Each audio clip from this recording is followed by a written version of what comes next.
Got it. It's loading, it's preparing, it's loading and preparing, loading, preparing. Oh, we should be getting up soon. We should be getting up soon. Oh, yeah, we are live. Let's go.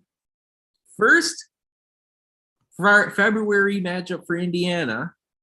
And number one came into Assembly Hall and is a little bit different this year, right? When Indiana beat Purdue last year, there was a rough start, a big push in the second half, Xavier Johnson and then Rob Finney, the buzzer beater. Today was totally different, folks. Indiana led Purdue for 39 out of the 40 minutes, and the Hoosiers come away with a 79-74 victory at Assembly Hall. We are the Hoosier Sound, where we are having an emergency podcast episode. We're going to dive into our rapid reaction and so much more here on episode 282 of the Hoosier Sound, where we're the official podcast of Indiana HQ. I am your host, Nathan Krishnan. Here with me today is my normal co-host, Matt Lukens. Matt, we usually do these on Monday nights, but there's no way we could wait here. Saturday, February 4th, the night that a lot of Hoosier fans are going to remember. IU fans are a major reason the Hoosiers came away with a 5-point victory over the top-ranked team in the country. There are a lot of different storylines to talk about tonight. Where do you want to start here as the Hoosiers grab a critical win over number one? I mean, it starts and ends with the battle between the two best players in the country. Again, that was Purdue and IU's basically call to fame going into the game, was that Purdue, sitting at number one, has the National Player of the Year frontrunner and Zach Edey, who, by the way, looked every bit as the best player in the country tonight. He had 33 and 18, 3 blocks. We'll talk about the reason why he kind of lost the game for Purdue. But that, that normally would be like, oh, that he was by far the best player in the game. And then you have Trayce, who comes out with 25, 7, and 5 blocks. Like, just a ridiculous performance from the both of them. It felt like the entire second half was those two trading buckets with maybe a Jalen Hood-Schifino mid-range jumper kind of sprinkled in there every once in a while. But again, it was just a spectacular performance from the two big men. I can't wait for Zach Edey to get an offer to go to the NBA and no longer be at Purdue. So we don't have to play him again. And Trayce Jackson-Davis, like, again, we need to just cherish him while we have him. Yeah, he's 9 of 19 from the floor, but 7 of 9 for the free throw line. In the game in which IU needed every single one of those free throws. IU as a team shot 15 of 18, by the way, from the line. As a team that struggled the last couple of years with free throw shooting, it is actually incredible to see the turnaround, especially this year, from the charity stripe. Is that coaching? Is it, a combination of the players getting better? Is it a combination of just feeling less nervy? I don't really know what it. I was not feeling less nervy at any point. No. I tweeted, so at some point in that second half, I tweeted, I'm gonna puke, because I was very nervous. But again, kudos to the team and the crowd too. The crowd was crazy. There were some things that were, might or might not have happened during that game that probably not the best things the crowd did. Like throwing things at Purdue's bench is probably not great, but again, it's a rivalry game, and IU fans brought the intensity, and that's why Indiana won the game. So I know I've given my initial reactions, Nathan. So what are your initial thoughts on the game, and were you also equally impressed by Edey and Jackson-Davis? Well, yeah, absolutely. They were exceptional. I think these are the two best players in college basketball. I think there's a lot of conversation about Jalen Wilson and Brandon Miller with Alabama and how they should be in the – no, there's no debate. I think Zach Edey's your clear-cut Big Ten Player of the Year. National Player of the Year. I think there's a conversation for Big Ten Player of the Year, and I think Trayce Jackson-Davis is clearly your national second-best Player of the Year, if you want to have it that way. Yeah. He's clearly healthy right now. He's affecting the game on both ends of the court. I didn't even notice he had 5 blocks until I checked the stats after the game. And how is that possible? I mean, how is it possible that he just keeps stuffing shots left, right, and center. And we're like, oh, wow, he had 5. I thought he had 1 or 2. Jackson-Davis was absolutely magnificent tonight. The crowd was outstanding. Indiana's got the best atmosphere in college basketball for big games. And I love the fact that they show up in major fashion for the big games. It's how you know that there's more on the line. I don't want the same atmosphere for Morehead State than I have at home against number 1 Purdue. And that's when you could really tell tonight that everyone was ready to go. The lines were out the door since last night. The fans were ready. The students were wild. I think Indiana students have really made a major impact for this team in the last few games since they returned to campus after winter break. It's made a big difference for this team. Double-digit home wins over Michigan State, Ohio State, and then, of course, the 5-point win over Purdue. I thought overall, it's very different than it was last season. Rob Finney hit a buzzer beater last year. Things seemed a little crazy, a little ridiculous. This year, Indiana had a bit of a nervy start, but the way they dominated Purdue at the end of the first half was really impressive to me. I understand the fact that Purdue came back, but under no circumstances did I ever expect Indiana to go on a 5-10 minute stretch there in the first half where they were absolutely throttling the team that I thought, and I still think, is the best team in the country.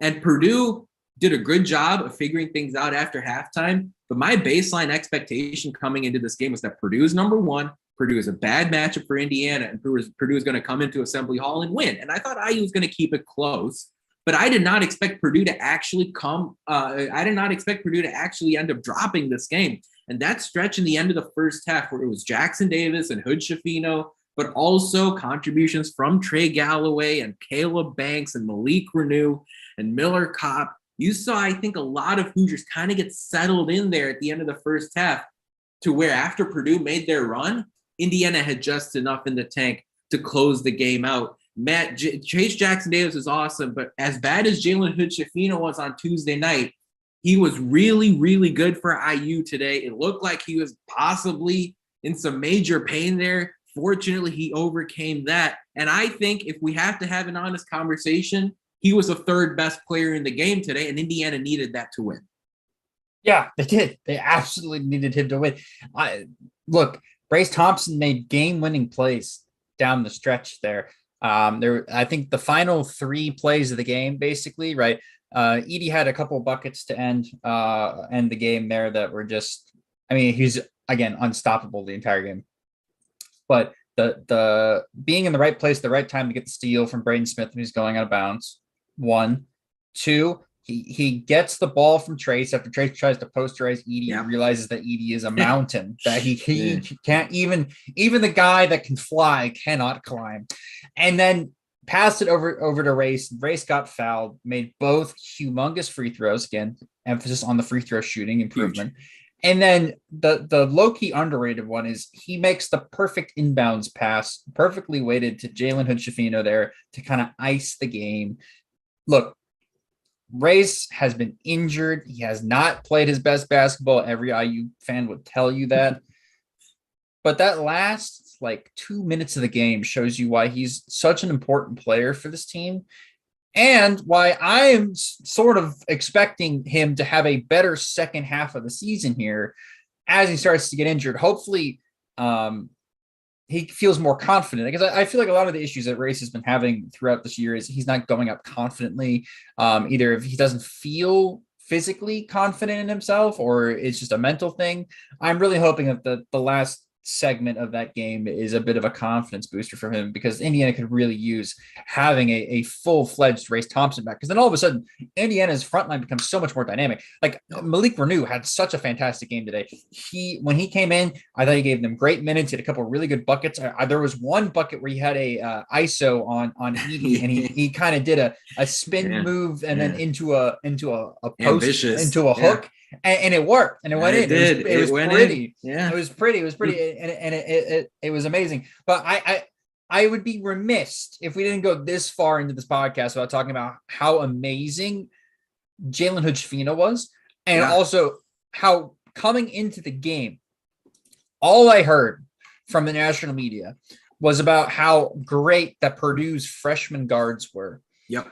And on the biggest stage, in the biggest game of their career, they were not even the best freshman guards in the court. Now, don't get me wrong, They're both fantastic. I think Braden Smith and Fletcher Lawyer are going to have fantastic careers for Purdue. I'm not saying that they're bad players, but I'm saying Jalen Hood-Schifino in a big game, coming off the back of a game where he was 1 of 13 from the floor, goes 8 of 15 from the floor with 4 assists, 1 turnover, 16 points. Okay.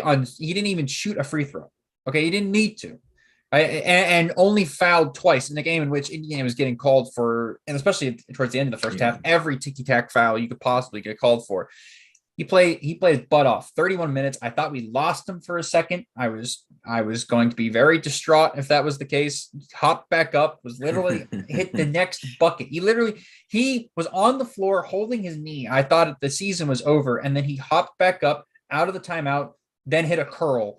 Like one of his patented beautiful mid-range curls. He brings around, comes around the Trayce screen and hits that running towards the basket right around the free throw line. Just beautiful. He played great basketball. There was multiple times today in the watch party I was having with Aunt Wright where he's talked about how smooth, how pretty his game is. He's a pro. Jalen Hood-Schifino is a pro. Is he a pro this year? Maybe. Is he a pro next year? Most definitely. One of these 2 years, he's going to leave for the NBA. He has an NBA style game. I would not be surprised if he left after this year because I do think he could be a first round pick.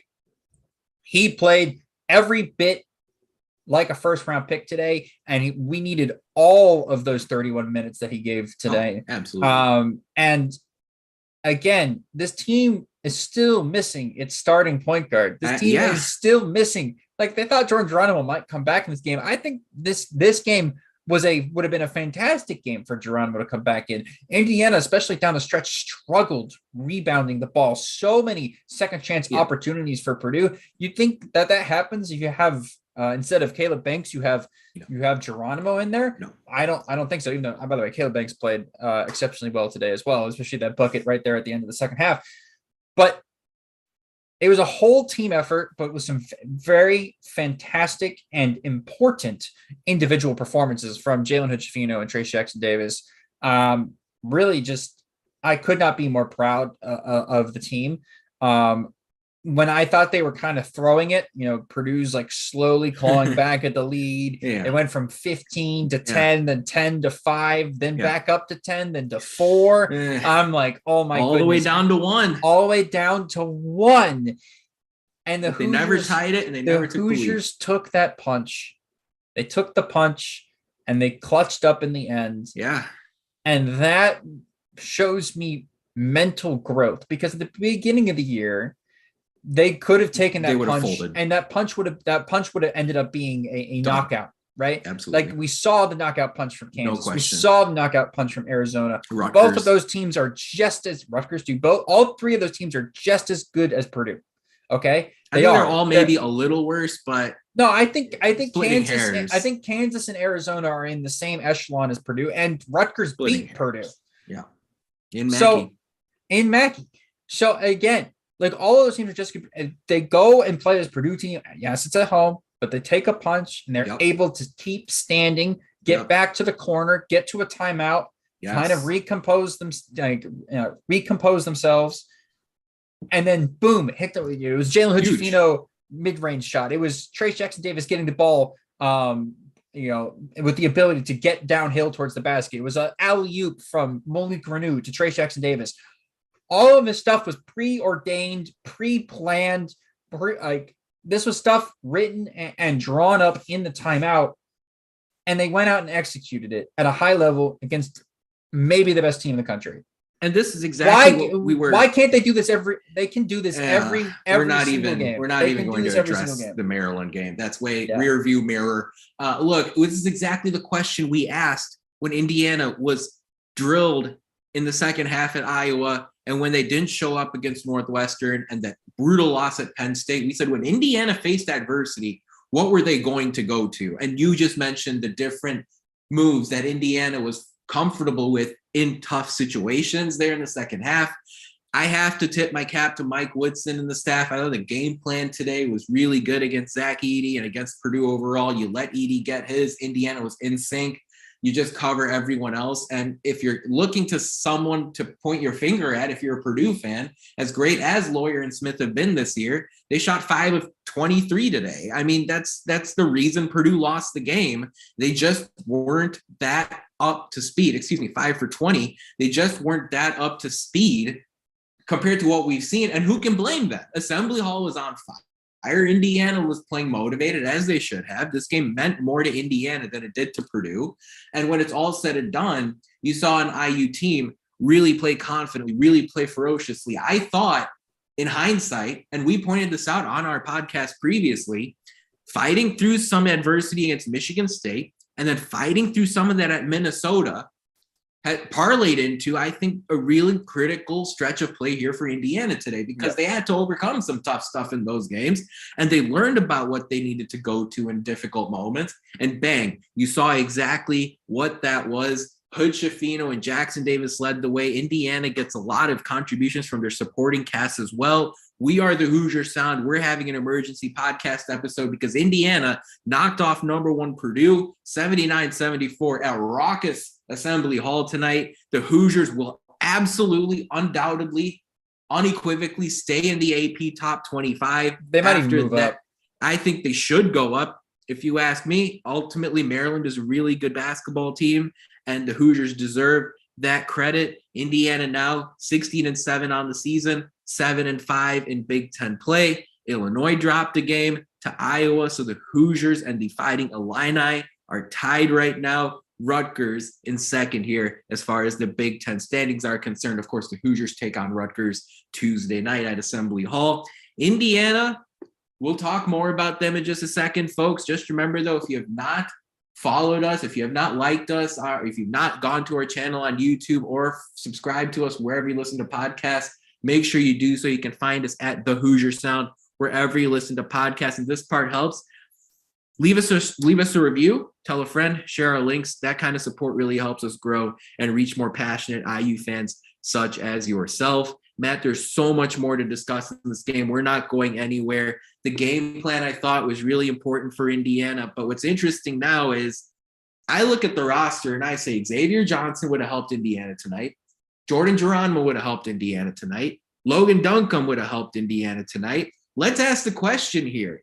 Exactly how good can Indiana be the rest of the way here? What's the expectation? The Hoosiers are still projected to be about a 20-21 win team this season, according to KenPom, and there are a lot of tough games on the schedule. But did Indiana change your perspective of who they were based on how they played tonight, and also considering who's imminently going to return?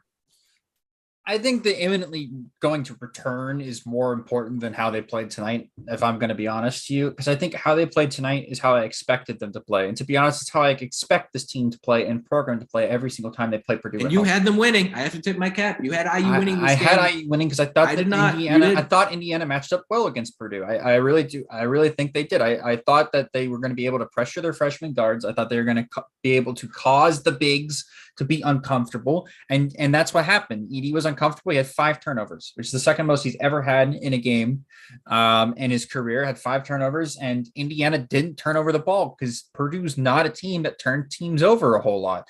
So again, Indiana wins the turnover battle by 8. They have the same exact amount of shots as Purdue because Purdue ended up getting a bunch more back as from second chance points on rebounds. But that was basically the difference in the game there. And I think that can be the case for the rest of the year for Indiana. I think Indiana's defense can be back. They can do this. If they get Xavier Johnson back, all of a sudden you can rely on your defense to keep you in games in which you're not shooting well. This is a game where Indiana shot well, right? And I think Indiana, when they shoot well, is almost unbeatable. But the problem is when Indiana doesn't shoot well, Maryland, a la Maryland, they lose games ugly, right? The defense is, if you can rely on your defense, the defense will keep you in games even if you're not shooting. And tonight they showed me that they have the defense, they have what it takes. They can in the clutch execute at a high level. There's no reason why this team can't win every single game left on the schedule. Will they?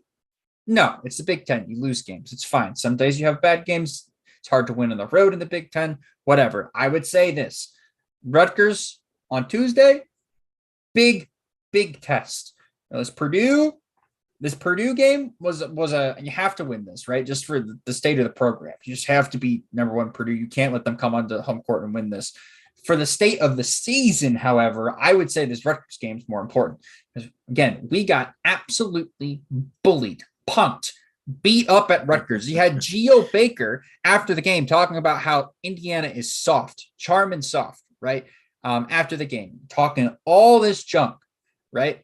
You had all the Rutgers players, your Rutgers media laughing at us, calling us a joke, right? Now they come to the Assembly Hall, to our home floor after you beat number one Purdue, and hopefully you're getting back or close to getting back Xavier Johnson, right? Yes.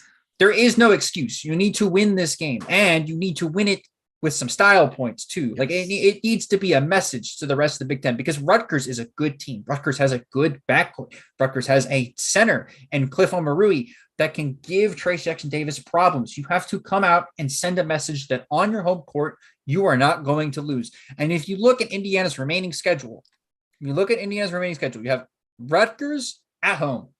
You should win that game, right? Indiana should win every home game. Should win game.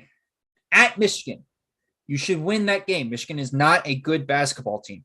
At Northwestern, should win that game. You should be pissed to play Northwestern again after they beat you on your home court. Illinois, you should win that game. You already beat Illinois away. This is Illinois at home. At Michigan State, you already beat them handedly on your home court, and they're having problems. You should win that game. At Purdue, loss is happening. Winning on the road is hard. But you should be competitive in that game. Remember last year, the team was competitive in that Purdue game. It was like a 3 or 4 point game. It was a 1 point final. It was a 1 point final. It was a 1 point final because Indiana hit a last second shot that didn't really matter at the end. But still, Parker Stewart also had an open 3 to tie the game. I vividly remember, and he missed it. And anyway, whatever. Anyways, Indiana was in that game. Indiana needs to be in that game at Purdue as well. Then at home to finish the year against Iowa, who your worst performance this year came against. And then at Michigan, who, again, I said is terrible. You should win away. You should also win at home on senior night. So if I'm looking at the rest of the schedule, I am legitimately think that Indiana can only conceivably lose about 2 to 3 games. And those 3 games, I would say, out of the 3 games, all of them are on the road. I say at Michigan State, you can probably lose. At Purdue, you can lose.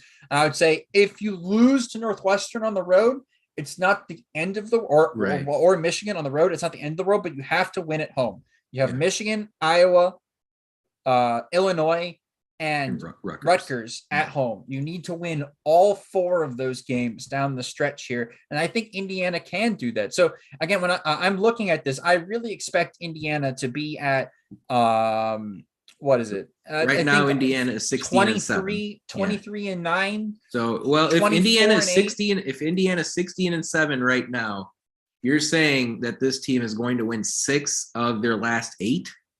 I believe that they can win 6 of the last. So that gets you to 22 and 9, and Indiana there would be in a very, very good spot from a seeding standpoint. Indiana can't give up. I mean, Indiana cannot lose a game to a bad team. It's not physically possible the rest of the way unless you somehow trips up against Minnesota or Nebraska in the Big Ten tournament. Indiana has a clean resume. Michigan's a bad team. Michigan's a bad team. That would be an ugly loss if you lost to them in Bloomington, especially considering that aspect of it. Overall, the one sentence you said though that stood out to me is that Indiana can win every game left on the rest of their schedule. And when I think down the road further, because it is not a debate anymore, God willing, Indiana stays somewhat healthy, they're going to make the NCAA tournament. Indiana is, I don't think Indiana is going to be afraid of any team on a neutral site the rest of the way. In March Madness, if Indiana draws Houston, or if Indiana draws Tennessee, or if Indiana draws Gonzaga or Alabama or whoever is at the top of the seed lines here, Indiana is not going to be afraid of any of those teams. And Indiana is going to fancy their chances in every single one of those games, especially if you're telling me that Xavier Johnson is back in the fold and Jordan Geronimo is a bench option and Caleb Banks continues to emerge and Logan Duncombe is an extra body. I think that's my biggest takeaway here. Indiana controlled this game. Indiana led Purdue for 39 minutes and 11 seconds. In front, not tied, not behind, in front for 39 minutes and 11 seconds tonight. And I don't think Purdue has all that many flaws. They give it up a little bit. They do turn it over a little, but they hit the three. They have the National Player of the Year. They hit their free throws. They're great rebounders. They win the foul game. I think they're a very, very good basketball team. And Indiana controlled them for 39 minutes and 11 seconds. They were in front. And while, yes, Indiana's not going to translate their, hair on fire style of play at Assembly Hall to neutral sites at the NCAA tournament, there's not a single team, and you can go right down the list of KenPom, Houston, Tennessee, Purdue, Alabama, UCLA, UConn, St. Mary's, Marquette. There's not a single one of those teams in KenPom's top 8 that I'm afraid of if I'm Indiana. Indiana's going to like their chances in every single one of those March Madness games. And you just wonder if this team, again, works out some of their weaknesses over the course of the next 8 games, the final 8 regular season games left in the Big Ten. And then, of course, the high stakes type of atmosphere in the Big Ten tournament. If they're healthy, Matt, I'm not sure it'd be wise to pick against Indiana, which if you told me I was going to be saying this 2 weeks ago or even 2 days ago after IU's lost at Purdue, I probably would have laughed after IU's lost at Maryland, would have probably laughed at you. But I'm not sure, assuming everyone stays healthy, it's a bold move to pick against this team, if you ask me. Yeah, absolutely it is. I mean, Indiana has 2 top 10 wins on their record now. They have a win against Purdue, and they have that win against Xavier away from home that is currently a in and around top 10 team. Okay. They have these 2 wins. They've beaten Illinois on the road, who, by the way, looks better. They've beaten Michigan State, who was ranked previously this year. They have 2 losses to Kansas and Arizona. That doesn't look great. They beat North Carolina, who will probably be ranked again eventually. Like, they have really good wins. They don't have a ton of really bad losses. Oh, they don't. I mean, they had traumatizing losses. You have traumatizing losses, but the teams that they have lost to have been good, and they're all good. Other than Northwestern at home, which was a terrible loss. It was. They have all been away from home. Yeah. Right? So, again, protect and to good teams. And to good teams away from home in good environments. Like, I look at the Rutgers loss, again, terrible performance, but you don't win those games. You win at a neutral site and away from home to Arizona and Kansas back-to-back. Then you lose away to Iowa, away to Penn State. But IU has shown the ability to go on the road and win at Minnesota in a bad game and go and punk Illinois on the road. And they've shown that ability to go and do that. They went and beat Xavier. So there's no reason that down the stretch they can't put together games like they did today.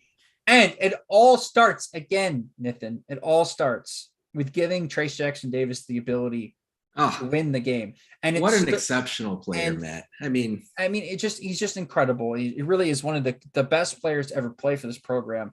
And it's amazing how much better this team plays on offense, like they did at the end of the second half, or the first half, sorry, when they are hitting shots, right? Really, there's a famous Archie Miller quote I remember because it made me want to put my head through a wall, where he said, basketball is a game of whether you make shots or you don't make shots. And I went, this is rocket science. Oh my God, he's right. Oh my goodness. I've never heard a basketball coach is a difference between making shots and not making shots. This is insane. But the difference between Indiana's offense when their shooters, whether it's Miller Kopp or Tamar Bates or Jalen Hood-Schifino, or it's Trey Galloway, if they have somebody hitting an outside shot, that almost becomes a choose your own poison for the opponent's defense, because you either single cover Trayce. There's not a single person in the country that can guard Trayce 101 when he's healthy, by the way, when he's healthy. And the second thing is, if you double on Trayce, you're leaving a 50% shooter in Miller Kopp, you're leaving a 40+% shooter in Tamar Bates, you're leaving another 38+% shooter and Trey Galloway. wide open for three. Changes And the these game. guys are going to hit their shots. They're going to hit their shots. And you're going to be adding somebody who is a 38% shooter from three, and you're starting point guard back to this roster. Okay. Indiana has Changes the the ability game. to not just go and actually maybe win their first Big Ten tournament. Okay. But they legitimately have a chance to make a run in the NCAA tournament. Like, I'm talking like Final Four. Okay. This team can make it. I agree. And there's no reason why they cannot. And the pressure should be there, but it should be welcomed by the team, because it means that this program and what Woodson has done and the work that he's put in has slowly moved Indiana from a team that missed 5 straight tournaments. 5 straight. Yeah. Well, they would have made one in between there, but thanks COVID. But I mean, let's be honest, right? Even that team was a 20-win team. They would have been an 11 seed. And like, yeah, they would have been the last 4. No one's talking about that team in the Final Four. No, they're not. This team has the guts. It has the charisma. It has the it factor. It has the national player of the year candidate. They hit you in so many different ways, and Jackson-Davis is the focal point. I just tweeted this out on Indiana HQ. Jackson-Davis has taken at least 18 shots 7 times this year, and all 7 times have taken place since the calendar turned to 2023. Like, Indiana is force feeding the basketball. They're running their offense through Trayce Jackson-Davis and Jalen Hood-Schifino, and it's working to a much better degree than what Indiana was doing in the first half of the season, the first third of the season. And like, IU even had that win at Xavier. It's true, but when Jackson-Davis is controlling the game, there's not much that anyone, even number 1 in the country, can do about it, because as you pointed out, man, IU's got those shooters that work off of him. Miller Kopp, 2 of 3 from downtown. Trey Galloway, 1 of 3, but he's at 50% or so this season. Tamar Bates hit a big one there in the early course of the game to help Indiana's lead. Everyone is able to knock down those threes when Jackson-Davis is soaking up 2 defenders and ripping passes right on the button across the court. It's beautiful basketball to watch. And again, Zach Edey's an awesome player and should win National Player of the Year, but there are certain skills that Jackson-Davis brings to the table that Edey just can't. And Matt, we talked about some of these supporting players, and we talked a little about Malik Renew earlier, but I think you can say Indiana got plus performances from Caleb Banks, Miller Kopp, Race Thompson. I think you can say the same thing about Trey Galloway and Malik Renew. The one guy maybe you could say, well, he wasn't as good as we wanted, was Tamar Bates.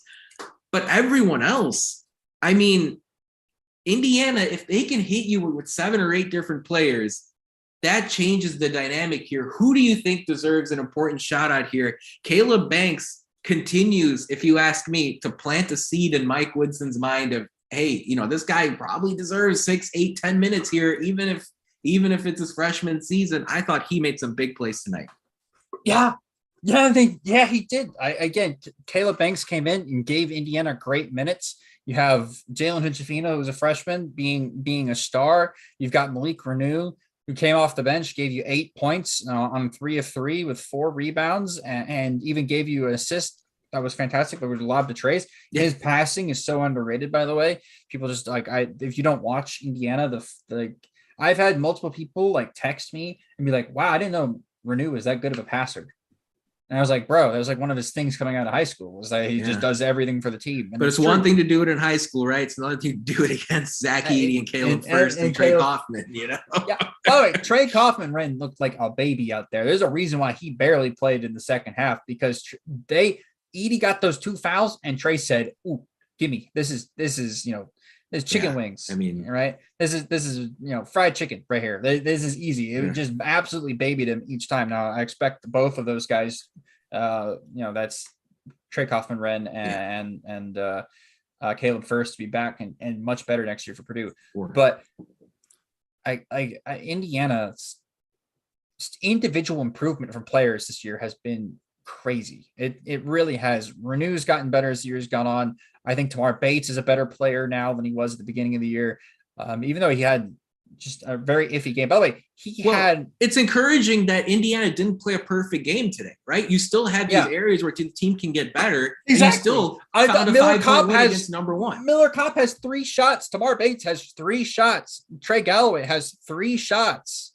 That's right. Trey Galloway had 4, but Renew had 3 shots. Each of these guys only had 3 opportunities, and all of them took advantage of it. And they probably could have had more. I thought Miller Kopp probably could have taken more threes. I thought Race Thompson probably could have taken more mid-range. This is the thing. Like I think, and he can make those. Like again, there's more spots for this team to make baskets, but they were able to execute at such a high level, even though that some of their guys weren't actually taking advantage of opportunities, that it didn't matter. And they were sharing the ball so well in the first half. The passing was fantastic, and you end up with you have 11 assists and to 8 turnovers. Like that's what you need. You'll take that. You'll absolutely take that. I really like the 8 turnover mark. Mike Woodson's talked about that from day one, as far as a number to keep in mind here, as far as, Indiana can't go over that mark. Indiana did not have a good game from a turnover standpoint against Maryland. They bounced back for that. And I'm just saying, obviously Gabe Cupps is ready to go for this team next year. But hey, if you're Jalen Harrelson, or if you're Flory Badunga, or if you're Kellen Pickett, or if you're a recruit watching this game tonight and seeing Indiana's crowd and Indiana play the way they played and beating number 1 in the country, not too bad of a display here from the Indiana men's basketball program, knocking off Purdue 79-74. We are the Hoosier Sound. We are the official podcast of Indiana HQ. Go ahead. By the way, before you get the intro or the script there, just shouting out. Yeah, just shouting out. Little promo. Florian, little bit for the podcast, my friends. Florian Badunga is, if you don't know who he is he a 2024 or 2025 recruit? 24. Right, he's class 2024, 5-star center from Kokomo. Really good, really highly rated recruit. Yes. He's got a fantastic post game. Again, all this stuff. He is having his entire recruitment handled by Adidas. I have somebody that told me that. And a very reputable source. So take with that information what you will. Very interesting. Look, Indiana, took care of business, 79-74. Indiana tipped off, I believe, as a 1-point favorite. It was going back and forth there, but at the end of the day, you basically say Indiana and Purdue were expected to be a toss-up tonight at Assembly Hall. Indiana came away with a 5-point win. So much reaction across the board. Obviously, seeing Indiana host some recruits for this game was a great look for the program. I'm sure there are a lot of others watching on TV who may be signed to other schools this season or assigned to other schools in the future and say, the Indiana program looks pretty interesting. If you ask me, look, I don't know, but it's not a terrible visual for the program. Of course, Indiana, will be involved in the transfer portal after the season's done too. So anyone who puts their name in, if Indiana's looking for another guard or another center from another D1 team, obviously it would be a really good sign to see this game and just kind of, just nudge it their direction if you want to persuade them. I'm looking at Sean McNeil at Ohio State, for example, who chose Ohio State over Indiana. Not sure he's happy with that decision. Dexter Dennis chose Texas A&M over Indiana. I'm not sure if he's happy with that decision. So, hey, look, I'm just, if Indiana fans feel a little chirpy tonight, I don't blame them. Mike Woodson after the game had a lot of comments just as far as the overall reaction from his end post game. Look, he made it clear Purdue's the number 1 team in the country, but Woodson said, "I thought we played extremely well in the first half. Our defense was really, really good." He said, "Look, we battled Zach Edey. We made the plays. Zach Edey is obviously going to get his points." Now, Coach Woodson said Jalen Hood-Schifino has been great. I got to get everybody out on the road to play like they do at home. Yeah, I think we're all hoping for that. But as they say, look, you don't have home games in the NCAA tournament, but you don't have true road games in the NCAA tournament, especially with sketchy officiating. Woodson called out the supporting cast playing a better role today than they used to. Jackson-Davis spoke to the media as well. He saw two great teams going at it. He said, to ESPN that, Edey's going to get his with his footwork, but Jackson-Davis was proud of his teammates for the double teaming and for the defensive effort. Jackson-Davis cited the game plan and the overall team effort as a reason for Indiana's win. Hood-Schifino did say he's fine after the game. Obviously finished the game. You can finish the game, but maybe still carry on a lingering injury. The anticipation is that Hood-Schifino will be good to go Tuesday night against Rutgers. Jackson-Davis obviously shouted out the crowd as the most electric crowd he's been.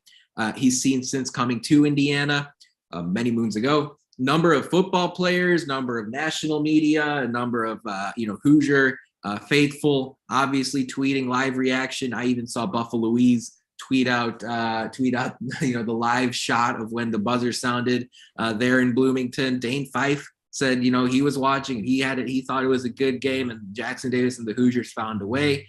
Overall, really good vibes for the program, Matt. Indiana is going to be able to look back on tonight as a really proud moment for this program. But now I think the perspective moves on to finishing the Big Ten season strong and then having a special showing in the NCAA tournament. What are your final thoughts here as we wrap up? Indiana takes care of Purdue 79-74. It's a great night for the Indiana program. And I'm sure a lot of Hoosier fans now are saying, hey, look, it could be a great next month and a half, maybe even 2 months for this team as well. Yeah, I think that's the bigger story here. And that is Indiana setting themselves up to have a run here. This is basically for Trayce, right? Like, again, this is for setting up his legacy as an all-time IU great. You think about all the guys on the list of all-time greats. They have either a national title, or they have a national title runner-up, or they've been to the Final Four. IU is not been to the Final Four since 2002. And that, to me, is a travesty, especially being what we consider a blue blood program. This team has the ability to do that. Will they do that? Maybe, maybe not. Depends on, a multitude of different factors. It also depends on how healthy Xavier Johnson is. It comes back. There's a billion different things that factor into it. But all I have to say is the team, if they come out and they play with the same intensity that they did for 38 minutes of that game, every game from here on out down the stretch of the season, there's not many games that they will lose. And the team has it in them. And we got to believe in them, and there better damn well be a fantastic crowd for that Rutgers game, because getting this back-to-back wins, showing that Maryland game was a blip on their radar, because Indiana has won 6 of the last